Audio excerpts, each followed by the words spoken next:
ఇప్పుడు ఆ మహాప్రళయం ఎందుకు చేశాడు? ఉపకారంతో చేశాడు.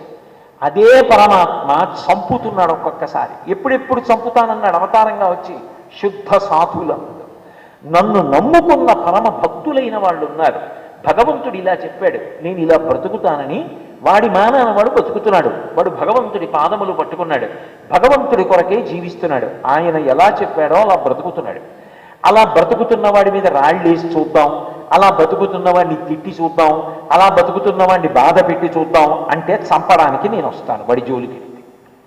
అందుకే భాగవతంలో అంటాడు, వాడు నా కొరకు రక్షింపవలయువాడు అన్నాడు. నేను వాడిని రక్షించకపోతే నా భక్తుణ్ణి అసలు నేనున్నానని ఎలా నమ్ముతారు? వాడు అడగక్కర్లేదు, వాడి జోలికెడితే నేను వస్తాను. అందుకే ప్రహ్లాదుడి జోలికెడితే వచ్చాడు. అందుకే గజేంద్ర మోక్షణ ఘట్టంలో శ్రీ మహావిష్ణువు వెళ్ళిపోతుంటే అందరూ అంటారు, తనువించేయు పదంబు పేర్కొననాథ స్త్రీ జనాలాపముల్ విననో మృత్యులు వృచ్చిరించిరో కలుల్ వేద ప్రపంచంబులన్ ధనుజానీకము దేవతా నగరిపై దండెత్తెనో భక్తులందరి భగవంతుడు ఏడి తెలుపుడని ధిక్కారించిరో దుర్జనులు. భక్తుల జోలికి వెళ్ళారనుకోండి, ద్రౌపదీదేవి జోలికి వెళ్ళి వస్త్రాపహరణం చేశారు, వచ్చాడు అనుగ్రహించాడు. ప్రహ్లాదుడి జోలికి వెళ్ళారు, అనుగ్రహించాడు. భక్తుల జోలికి వెడితే అవతార స్వీకారం చేసి భక్తుడి జోలికి వెళ్ళిన వాడిని చంపేస్తాడు. శుద్ధ సాధులందు సురలందు దేవతల జోలికి వెళ్ళి దేవతల్ని నిష్కారణంగా ఖేద పెడితే, దేవతలకి చెయ్యవలసినటువంటి మర్యాద చెయ్యకపోతే అప్పుడు జోక్యం చేసుకుంటారు. అందుకు పూజా ప్రక్రియ వచ్చింది. ఎంత జ్ఞాని అయినా పూజ చేయవలసిందే. అంత స్థితికి వెళ్ళిపోయిన చంద్రశేఖరేంద్ర సరస్వతి మహాస్వామి ఒరుగంటి పూజ అని ఒక గంట పూజ చేసేవాడు. ఎందుకు చెయ్యాలి అంటే దేవతలకి కృతజ్ఞత చెప్తూ ఉండాలి రోజు. కాబట్టి శుద్ధ సాధులందు సురలందు శృతులందు వేదాల మీద విమర్శ పెంచి వేదములను ధిక్కరించేటటువంటి ధోరణి, వేదములను పాడు చెయ్యాలన్న ధోరణికి వెళితే అవతార స్వీకారం చేసి వస్తాను, చంపేస్తాను.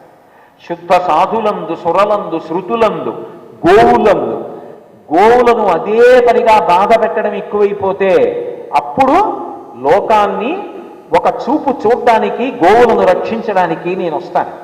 కాబట్టి శుద్ధ సాధులందు సురలందు శృతులందు గోవులందు విప్రకోటీయందు భగవంతుణ్ణి నమ్ముకుని వేదం చదువుకుని వేదం ఎలా చెప్పిందో అలా బ్రతుకుదామనేటటువంటి నిష్ట కలిగినటువంటి వారికి బాధ పెడితే వస్తాను.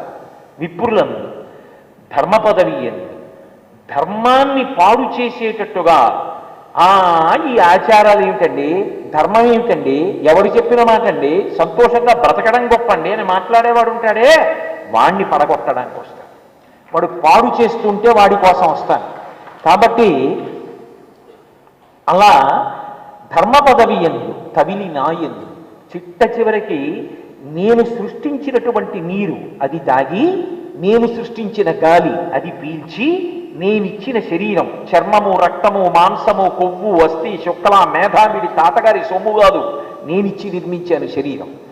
నేనిచ్చిన వాక్కు, నేనిచ్చిన అన్నం, నేనిచ్చిన నీళ్లు తాగి నన్ను అదే పనిగా తిడుతుంటే లోకమంతా అదే బాటని అనుసరించడం మొదలు పెడితే అవతారంగా వచ్చి సంహార ప్రక్రియ చేస్తాను. ఎప్పుడు పైకి కోపంగా కనపడతాను, కానీ నిజమునకు దాని జోలికొచ్చిన వాళ్ళ జోలికెడతాను తప్ప ప్రేమతో ఉన్న వాళ్ళని నేను ఎప్పుడు ఏది అనను. భక్తుల జోలికి వెడితే అవతార స్వీకారం చేసి భక్తుడి జోలికి వెళ్ళిన వాడిని చంపేస్తాడు. శుద్ధ సాధులందు సురలందు దేవతల జోలికి వెళ్ళి దేవతల్ని నిష్కారణంగా ఖేద పెడితే, దేవతలకి చెయ్యవలసినటువంటి మర్యాద చెయ్యకపోతే అప్పుడు జోక్యం చేసుకుంటాం. అందుకు పూజా ప్రక్రియ వచ్చింది. ఎంత జ్ఞాని అయినా పూజ చేయవలసిందే. అంత స్థితికి వెళ్ళిపోయిన చంద్రశేఖరేంద్ర సరస్వతి మహాస్వామి ఒరుగంటి పూజ అని ఒక గంట పూజ చేసేవాడు. ఎందుకు చెయ్యాలి అంటే దేవతలకి కృతజ్ఞత చెప్తూ ఉండాలి.